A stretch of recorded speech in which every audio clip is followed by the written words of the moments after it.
ایک اجنبی کے ساتھ آمنے سامنے آنے کا تصور کریں کہ یہ کیسا نظر آئے گا کہ ہمیں کوئی اشارہ مل سکتا ہے۔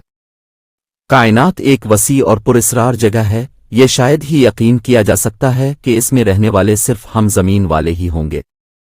صرف ملکی وے کہکشاں میں رہائش پذیر زون میں تقریباً 40 سے 60 بلین زمین کے سائز کے سیارے گردش کر رہے ہیں۔ ان سیاروں میں سے کسی ایک پر ماورائے زمین زندگی کی تلاش کے امکانات بہت زیادہ ہیں، لیکن ہم فلموں اور سائنس فکشن ناولوں میں ان کی ظاہری شکل کا تعین کیسے کر سکتے ہیں؟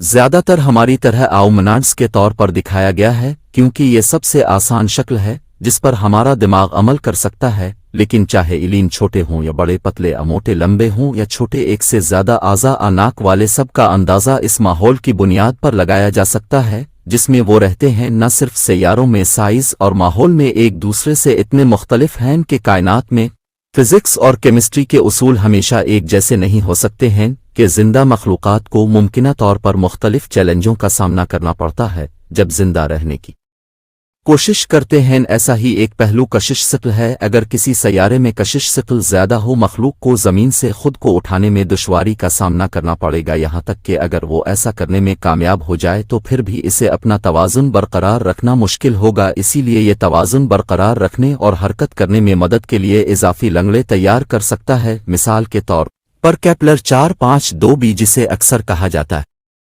زمین کے کزن کی کشش ثقل بہت زیادہ ہے۔ اگر کچھ مخلوق اس پر رہتی ہے تو ممکن ہے کہ وہ کیڑے کی طرح زمین کے قریب چپٹے ہوں۔ اس کے برعکس کم کشش ثقل والی جگہوں پر یہ مخلوق آسانی سے پھسل سکتی ہے۔ انہیں پکڑنے کے لیے کچھ اضافی ہاتھوں کی ضرورت پڑ سکتی ہے چیزوں میں۔ ان کو اڑنے سے روکنے کے لیے وہ زمین پر موجود مخلوقات سے بھی لمبے ہو سکتے ہیں، بالکل اسی طرح جیسے خلاباز صفر کشش ثقل میں لمبے ہوتے ہیں۔ ایک اور اثر ہوا کی کثافت سے آتا ہے۔ اگر ہوا بہت موٹی ہو تو زیادہ جاندار اسی طرح اڑ سکتے ہیں جیسے ہم تیرتے ہیں۔ دوسری طرف یہاں زمین پر پانی اگر ہوا ہلکی اور آکسیجن سے بھری ہو تو جاندار زیادہ توانائی پیدا کرنے کے لیے تیار ہو سکتے ہیں اور توانائی کی طلب کرنے والی طاقتیں رکھتے ہیں، بالکل اسی طرح جیسے انسانوں کو ماورائے زمین کی زندگی کو بھی اپنی توانائی پیدا کرنے کی ضرورت ہوتی ہے۔ انسان یہ کام کھا کر اور پیدا کر کے کرتے ہیں۔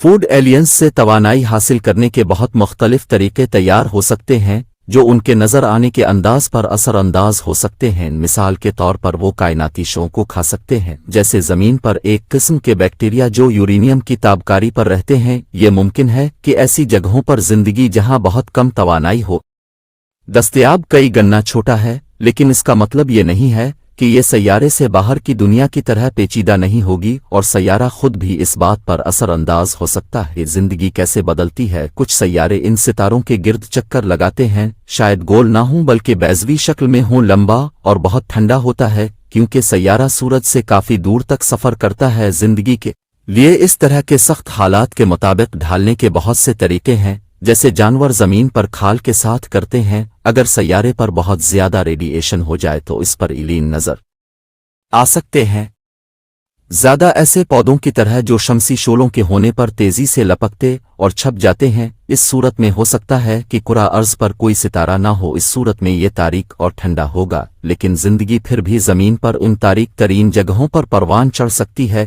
جہاں سورج کی روشنی نہیں ہوتی ہے اور درجہ حرارت کم ہوتا ہے۔ سمندر کی تہہ کی طرح بہت نچلے حصے میں جرثومے موجود ہوتے ہیں۔ ایک ہی وقت میں کیڑے اور جھینگے، ایک ہی وقت میں مختلف اجنبی انواع ایک دوسرے سے مقابلہ کر سکتے ہیں۔ قدرتی انتخاب کی وجہ سے توانائی کی لڑائی شکاریوں کے ظہور کا باعث بن سکتی ہے، اور اس کا مطلب یہ ہے کہ کچھ غیر ملکی شکار کر سکتے ہیں دوسرے اجنبیوں کا شکار کرنے کے طریقے اسی طرح تیار کر سکتے ہیں جیسے زمین پر شکاریوں کے پاس اپنے شکار کا پیچھا کرنے کے لیے دانتوں یا مضبوط پٹھے ہوتے ہیں۔ شکار بھی اپنی حفاظت کے لیے ایسے طریقے تیار کرتے ہیں جیسے چھلورن اچھی طرح سے ترقی یافتہ حواس۔ لیکن آخر کب ہم اپنے ماورائے زمین پڑوسیوں سے ملیں گے، اور کیا ہم ان کو پہچان